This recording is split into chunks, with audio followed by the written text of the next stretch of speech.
بسم اللہ الرحمن الرحیم۔ ایمان کے بعد سب سے پہلا فرض ستر پوشی ہے۔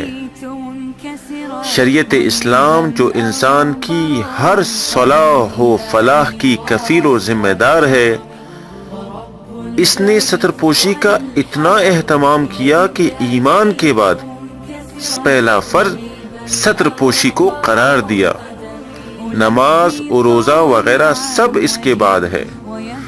حضرت عمر فاروق رضی اللہ تعالیٰ عنہ فرماتے ہیں کہ رسول کریم صلی اللہ علیہ وسلم نے فرمایا کہ جب کوئی شخص نیا لباس پہنے تو اس کو چاہیے کہ لباس پہننے کے وقت یہ دعا پڑھے: الحمدللہ الذی کسانی ما اواری بہ عورتی واتجمل بہ فی حیاتی، یعنی شکر اس ذات کا جس نے مجھے لباس پہنا دیا جس کے ذریعہ میں اپنے ستر کا پردہ کروں اور زینت حاصل کروں۔